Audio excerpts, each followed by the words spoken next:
அம்ச கோரிக்கைகளை வலியுறுத்தி வருவாய்த்துறை சங்கத்தின் கூட்டமைப்பு காஞ்சிபுரம் மாவட்ட மையம் சார்பில் மாவட்ட ஆட்சியர் அலுவலக வாயில் முன்பு சுமார் 200க்கும் மேற்பட்ட வருவாய்த்துறை அலுவலர்கள் கண்டன ஆர்ப்பாட்டத்தில் ஈடுபட்டனர். இந்த கண்டன ஆர்ப்பாட்டத்திற்கு பெராவின் காஞ்சிபுரம் மாவட்ட ஒருங்கிணைப்பாளர்கள் A. Venkatesan, K. Dhanasekaran, P. Naveenkumar, G. Balaji ஆகியோர் தலைமை உரையாற்றினர்.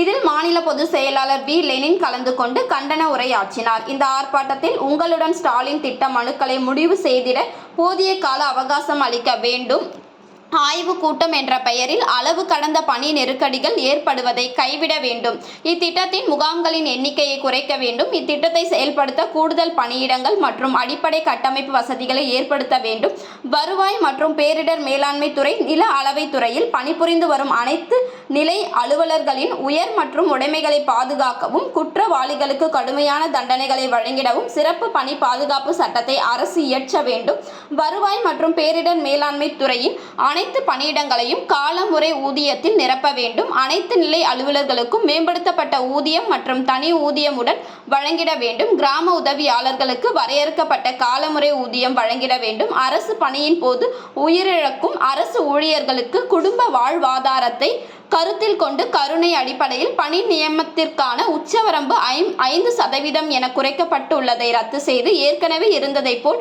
25% நிர்ணயம் செய்திட வேண்டும், வருவாய் மற்றும் பேரிடர் மேலாண்மை துறை நில அளவை துறையின் பணித்தன்மையை கருத்தில் கொண்டு அனைத்து நிலைகளிலும் ஒப்பந்த தற்காலிக நியமனங்களை முழுமையாக கைவிட வேண்டும் என்பது உள்ளிட்ட கோரிக்கைகளை நிறைவேற்றிட வலியுறுத்தி வருவாய்த்துறை அலுவலர்கள் கண்டன கோஷங்களை எழுப்பினர்.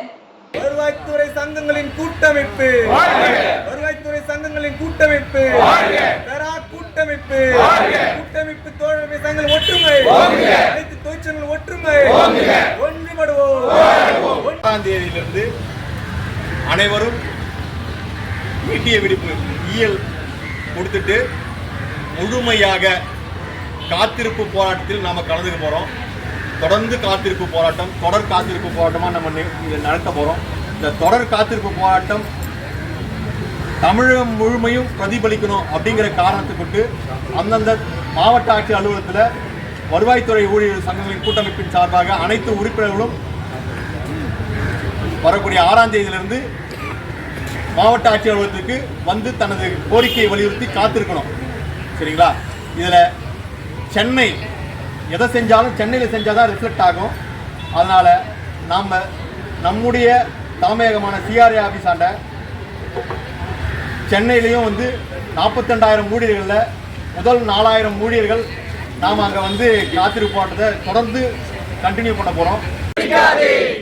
கண்ணீர் வடிக்காதே, கண்ணீர் வடிக்காதே, ஏமாற்றாதே, ஏமாற்றாதே, ஏமாற்றாதே, ஏமாற்றாதே, வருவாய்த்துறையை ஏமாற்றாதே, வருவாய்த்துறையை ஏமாற்றாதே, ஏமாற்றாதே, ஏமாற்றார், நினைத்துப்பார், நினைத்துப்பார், நினைத்துப்பார், நினைத்துப்பார், நினைத்துப்பார், நினைத்துப்பார், நினைத்துப்பார், 2004 நினைத்துப்பார், 2004 நினைத்துப்பார், நிறைவேற்று, நிறைவேற்று, நிறைவேற்று, நிறைவேற்று, கோரிக்கையை நிறைவேற்று, கோரிக்கையை நிறைவேற்று, நிறைவேற்ற மறுப்பாயானால், நிறைவேற்ற மறுப்பாயானால் போராட்டங்கள் தீவிரமாகும், போராட்டங்கள் தீவிரமாகும், போராட்டங்கள் தீவிரமானால், போராட்டங்கள் தீவிரமானால், போராட்டங்கள் தீவிரமானால், போராட்டங்கள் தீவிரமானால் யாராட்டமும் செல்லாது, யாராட்டமும் செல்லாது, போராட்டங்கள் தீவிரமானால், போராட்டங்கள் தீவிரமானால் அடக்குமுறைகள் தூள் தூள், அடக்குமுறைகள் தூள் தூள், ஆணவங்கள் தூள் தூள், ஆணவங்கள் தூள் தூள், அதிகாரங்கள் தூள் தூள், அதிகாரங்கள் தூள் தூள், யாராலே எவரால் காப்பில் சட்டம் ஒழுங்கு பாதுகாப்பில் தமிழகம் முதலிடம், தமிழகம் முதலிடம், யாராலே எவராலே, யாராலே எவராலே, வருவாய்த்துறை ஊழியர்களின், வருவாய்த்துறை ஊழியர்களின் அர்ப்பணிப்பு, அர்ப்பணிப்பு, அர்ப்பணிப்பு, அர்ப்பணிப்பு, அல்லும் காணாமல் மக்களுக்கு தொண்டு செய்யும், மக்களுக்கு தொண்டு செய்யும் வருவாய்த்துறை ஊழியர்களுக்கு, வருவாய்த்துறை ஊழியர்களுக்கு மேம்படுத்தப்பட்ட ஊதியத்தை, மேம்படுத்தப்பட்ட ஊதியத்தை வழங்க வேண்டும், வழங்க வேண்டும், வழங்க வேண்டும், வழங்க வேண்டும், பணி பாதுகாப்பு சட்டத்தினை இயற்ற வேண்டும், இயற்ற வேண்டும், இயற்ற வேண்டும், இயற்ற வேண்டும், வாரிசு நாங்கள் நாங்கள் மணல் கொள்ளையை தடுக்க சென்று கொரோனா பணியின் போதும் சட்டம் ஒழுங்கை காக்க சென்று பேரிடர் பணியின் போதும் இன்னுயிர் நீத்த வருவாய் துறையின்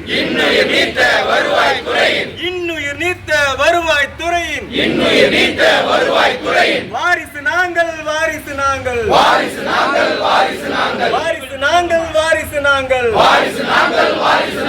ஜூலை 1ஆம் நாளை வசலி ஆண்டின் தொடக்கமான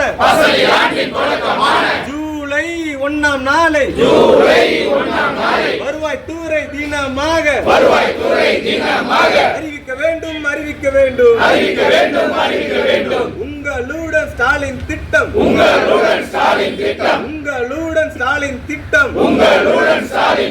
நிதி ஒதுக்கு பணி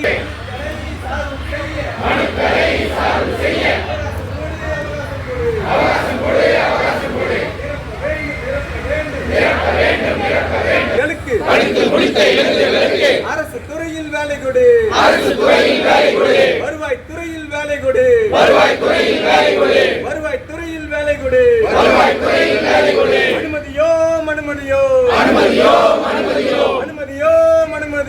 அனுமதியோ அவுட்சோர்சிங் தொகுப்பூதியம் மதிப்பூதியம் கான்ட்ராக்ட் பேசிங் அனுமதியோ கருணை அடிப்படை பணியிடங்களை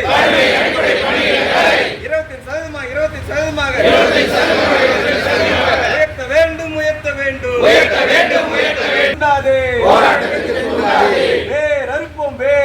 வேறறுப்போம் பிரிவினைவாத சக்திகளை துரோகம் புரியும் சக்திகளை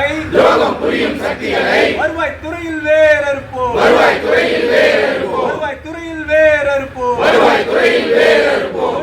எப்பவுமே பக்கபலமா இருக்கிறது பாத்தீங்கன்னா காஞ்சிபுரம், திருவள்ளூர், செங்கல்பட்டு உள்ளிட்ட மாவட்டங்களுடைய அனைத்து வருவாய்த்துறை ஊழியர்களும் பாத்தீங்கன்னாக்கா வெளி மாவட்டங்களிலிருந்து ஒவ்வொரு மாவட்டத்திற்கும் ஒரு குறித்த எண்ணிக்கையிலான ஊழியர்கள் அந்த காத்திருப்பு பாடத்தில் கலந்துக்கணுன்ற அறிவுறுதல் மாநில மையத்தின் மூலமாக கொடுக்கப்பட்டிருக்கு. அவங்க வருகை வந்தவங்களை சிறப்பான முறையில் நம்ம அவங்கள வரவேற்று அவங்களுக்கு தேவையான மற்ற எல்லா ஏற்பாடுகளும் செய்து கொடுத்து தலைமையகத்தில் காத்திருப்பு போராட்டத்தை சிறப்பாக செய்து கொடுக்கறதுக்கு நம்ம காஞ்சிபுரம் மாவட்டத்திலிருந்தும் 200 உறுப்பினர்கள் நம்ம அங்கே போக போகிறோம்.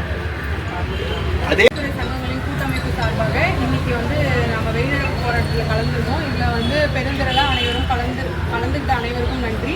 இதே மாதிரி இந்த இயல் போராட்டத்திலையும் நம்ம கலந்துக்கிட்டு கண்டிப்பாக நம்மளோட 9 அம்ச கோரிக்கை அனைத்தையுமே வென்றெடுப்போம். அந்த நம்பிக்கை எனக்கு இருக்குது. எல்லாரும் அந்த நம்பிக்கையோடு கலந்துக்கோங்க. 9 அம்ச கோரிக்கையை நிறைவேற்றும் வகையில் இந்த ஆர்ப்பாட்டத்தில் எல்லாரும் கலந்துட்டு முழு ஒத்துழைப்பு கொடுத்து நம்மளுடைய கோரிக்கையை வென்றெடுக்கணும்னு கேட்டுக்கொள்கிறேன்.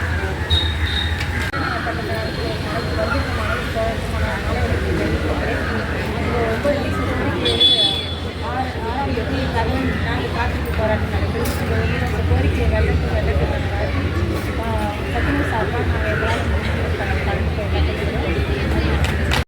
தமிழ்நாடு கருவூல கணக்குத்துறையுடைய மாநில மையத்தின் சார்பாகவும் அரசு ஊழியர் சங்கத்துடைய மாவட்ட மையத்தின் சார்பாகவும் போராட்ட வீர வணக்கங்களை உரித்தாக்கிக் கொள்கிறேன். பல ஆண்டு காலமாக வருவாய்த்துறை தன்னந்தனியாக கோரிக்கையை வைத்து இந்த கோரிக்கைகளாம் வைத்து போராடி கொண்டிருக்கிறது. ஆனால் இன்றைக்கு வருவாய்த்துறையில் இருக்கிற எல்லா கேட்டகரி அசோசியேஷனையும் ஒன்றாக இணைத்து கொண்டு ஃபெடரேஷன் என்று ஒரு அமைப்பை உருவாக்கி நம் அனைவருக்குமான கோரிக்கையை இன்றைக்கு வகுத்திருக்கிறது. இது ஏதோ இந்த 9 அம்ச கோரிக்கைகளும் சாதாரணமாக நிறைவேற்றப்பட்டவை அல்ல.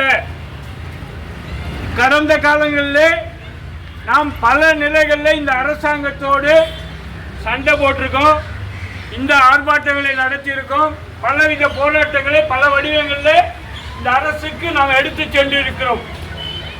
நம்முடைய அமைச்சர் முதல் IAS வரை பல கட்டங்களாக நாம பேசியும் ஒரு முடிவுக்கு வராத நிலையில தான் இன்றைக்கு பெரா கூட்டமைப்பு இறுதியான எச்சரிக்கை இந்த அரசுக்கு விடுக்கும் விதமாக இந்த 9 அம்ச கோரிக்கைகளை வடிவமைத்து இதை கண்டிப்பாக வெற்றி பெறுகிற மாதிரி செய்யக்கூடிய போராட்டத்தை வருவாய்த்துறை கூட்டமைப்பு பெரா அறிவித்திருக்கிறது. இப்ப இங்க பல விஷயங்களை பேசிட்டு இருக்கோம். இன்றைக்கு 4:30 மணியிலிருந்து அலுவலகத்தை விட்டு வெளியில வந்து இந்த 9 அம்ச கோரிக்கையை வலியுறுத்தி சிறப்பான முறையில் எப்போதுமே செய்து கொடுக்குறோம். அதை இப்பவும் இதே சமயம் இந்த நேரத்திலையும் வரக்கூடிய 6ஆம் தேதியிலேருந்து இஎல் சரண்டர் எல்லாருமே கொடுத்துட்டு இஎல் அந்த லெட்டர் எல்லாருமே மாவட்ட பொறுப்பாளர்கள் முன்னிலையிலையும் வட்ட பொறுப்பாளர்கள் முன்னிலையும் அலுவலகத்தில் கொடுத்துட்டு இருப்பீங்க. கொடுக்காதவங்க நாளைக்கு யாரும் விடுபாடு இல்லாமல் கொடுக்கல அப்படின்ற பேர் இல்லாமல் எல்லாரும் சேர்த்து கொடுத்துருங்க. இப்போவே அந்த லெட்டர் இருக்கு, அவங்க பொறுப்பாளர்கிட்ட கையெழுத்து போட்டு கொடுத்துருங்க. சரிங்களா? யாருமே வந்து வேலைக்கு போனேன் அப்படின்னு இருக்கக்கூடாது. லீவு நேரத்தில் சந்தோஷமாக நம்ம மக்களை ஒரு நாள் பார்த்து பக்கத்திலே சீட்டில் இருந்தால் கூட பார்க்க முடியாத அளவுக்கு எப்பவுமே இறுக்கமாகவே இருந்துகிட்டு இருக்கோம். அந்த இறுக்கத்தை தாழ்க்கக்கூடிய ஒரு வாய்ப்பாக கூட, அது நல்வாய்ப்பாக கூட அமையலாம். அந்த நேரத்தில் நம்மளுடைய வலிகள், நம்முடைய வேதனைகள், நம்முடைய சந்தோஷங்கள் இதில் பகிர்ந்தக்கூடிய ஒரு காலமும் அந்த 15 தினம் அவ்வளோ நாள் இருக்காது. இந்த இப்படிப்பட்ட ஒரு ஆர்ப்பாட்டம் கண்டிப்பாக அரசனுடைய கவனத்தை திசை திருப்பும். நம்ம வந்து கூப்பிட்டு அழைச்சி சரியான ஒரு முடிவில் எடுப்பாங்கன்னு நம்புகிறோம். அப்படி இல்லைனாலும் ஒன்றும் கெட்டு போக போகிறதில்ல. ஏன்னா ரொம்ப காலமாக வந்து வருவாய்த்துறை வந்து ரொம்ப இறுக்கமாக இருந்துக்கிட்டே இருக்குது. கொரோனாக்கு அப்புறமா வந்து பார்த்திங்கன்னா வருவாய்த்துறை வந்து எந்த நேரமும் எதுவும் நடக்கலாம், எப்பவும் வந்து குடும்பத்தை பற்றி சிந்தனை இல்லாமல், தனிநபருடைய சிந்தனை இல்லாமல், பணி அப்படிங்கிற ஒரு சிந்தனை மட்டுமே போயிட்டுருக்கு.